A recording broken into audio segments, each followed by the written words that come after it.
It was an easy enough job. A local wizard is paying your party to help clean up his tower and personal library. But as you pick up the first book, it shocks you.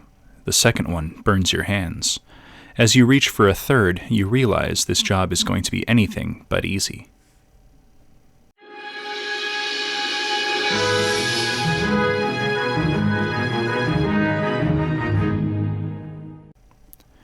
Alright, so today we're going to be making some bookshelves, and we're going to do that with a couple of craft sticks, some coffee stirrer sticks, and a couple of matchsticks, and finally, some Jenga pieces. So we're going to use the Jenga blocks. These are specifically a jumbling tower or tumbling tower that I got from the dollar store as the base. And then we're going to use some craft sticks or popsicle sticks that I've cut to a 2-inch length. These are going to be the back of the bookshelf. So using a little bit of wood glue, I'm going to stick them to the back, and just to make sure that it's as strong of a bond as possible, once I get the first one to tack into place, the rest of them will be attached not only to the back of the block, but also to all of the other pieces with just a very, very thin bit of glue.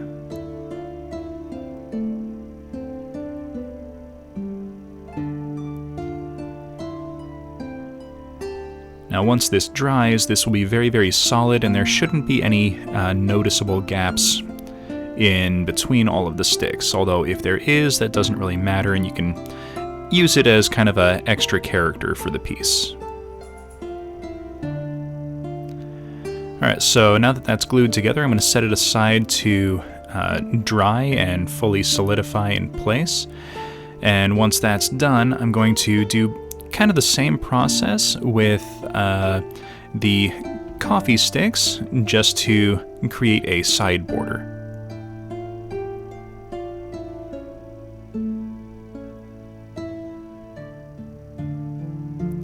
Now I'm taking a moment to wipe away any extra glue because it will kind of distort the paint a little bit and make it harder to paint over those areas if the glue dries outside of the spaces in between the sticks, or if there's any blobs or things like that. So now we're going to make the shelves. Now I'm making these with a spacing of a 1/2 inch in between each of these shelves, or just over a 1/2 inch if I can make that work.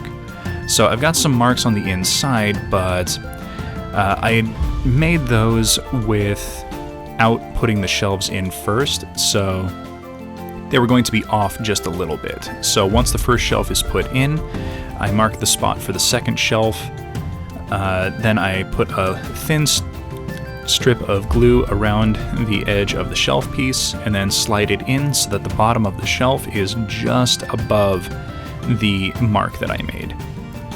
And then I'm going to just kind of mark where the bottom of the last bookshelf will be, given what length we have left, and then I put that in, and any extra that's over the top of that shelf will just kind of be trimmed off. Next, I'm putting in all of the framework. Now I'm using 2 different sizes of matchstick. There's the larger sticks and then the smaller sticks. These are just going to add little bits of embellishment and just kind of a little bit of extra visual for the pieces.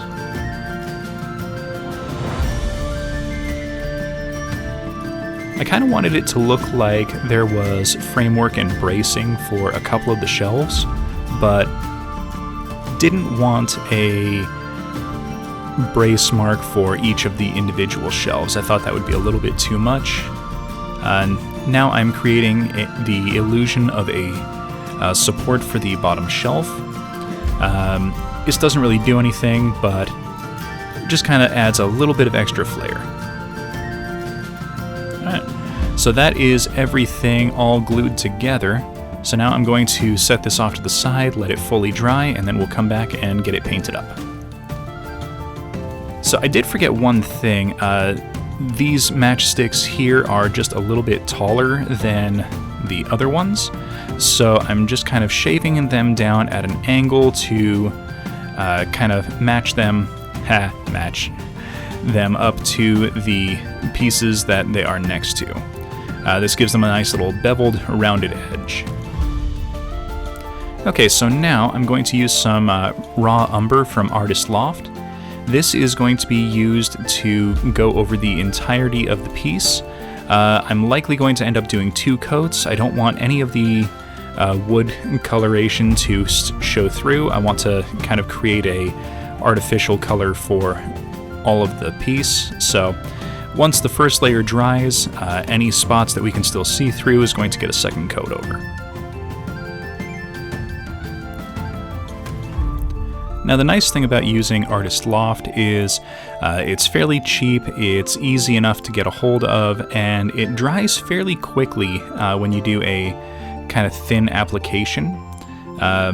You can also use it to create like brush strokes or grain structure if you wanted to. I'm not going to do that because most of the time the wood that I use to craft with has enough of a grain structure that it still gets picked up and is visible once I do a dry brush. And speaking of dry brushes, we're going to use a little bit of raw sienna to do a kind of light to medium dry brush over the whole thing.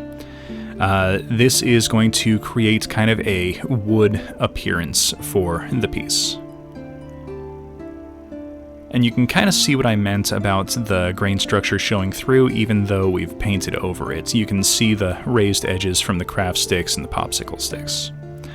So now, using some books, I'm going to add some filler for the bookshelves. Now, if you don't want to use books, you can use kind of anything if you had like little potion bottles or stuff like that. So here we are. I made about 10 of these, and you can see that they really do a lot to fill out like a library setting, or a wizard's study would be a great application for these. So please everyone, hit that like button, subscribe for future content, comment in the comments section, let me know how I'm doing, and we will see everyone next episode.